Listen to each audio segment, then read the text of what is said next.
మన కేసీఆర్ గారి జన్మదిన వేడుకలను అద్భుతంగా నిర్వహిస్తున్నటువంటి మాజీ మంత్రివర్యులు మన సనత్ నగర్ శాసనసభ్యులు మిత్రులు తలసాని శ్రీనివాస్ యాదవ్ గారికి, కార్యక్రమానికి ముఖ్య అతిథిగా విచ్చేసిన మన పార్టీ కార్యనిర్వాహక అధ్యక్షులు గౌరవనీయులు కేటీఆర్ గారికి, అదేవిధంగా శాసన మండలిలో మన ప్రతిపక్ష నాయకులు గౌరవనీయులు మధుసూదనాచారి గారు, శాసన మండలి కౌన్సిల్ డిప్యూటీ చైర్మన్ గారు బండా ప్రకాష్ గారు, మరి మాజీ మంత్రివర్యులు మహమూద్ అలీ గారు, రవిచంద్ర గారు, శ్రీనివాస్ గౌడ్ అన్న గారు, సత్యవతి రాథోడ్ గారు, రవీంద్రన్న గారు, కవిత గారు, చంద్రశేఖర్ రెడ్డి గారు, నవీన్ రెడ్డి గారు, కాలేరు వెంకటేశన్న గారు, వేదిక మీద ఉన్న పెద్దలు, మరి మన కేసీఆర్ గారి జన్మదిన వేడుకలను ఇంత అద్భుతంగా జరుపుకోవడానికి వచ్చినటువంటి బీఆర్ఎస్ కుటుంబ సభ్యులకు,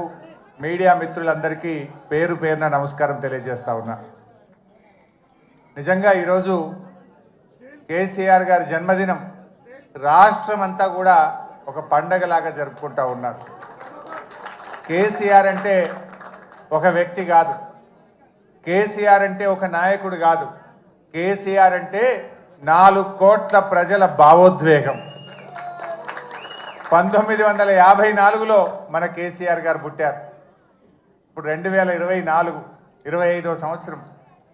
అంటే కేసీఆర్ గారు పుట్టిన 2 ఏళ్లకే ఉన్న తెలంగాణను ఆంధ్రాలో కలిపింది ఆనాటి కాంగ్రెస్ పార్టీ.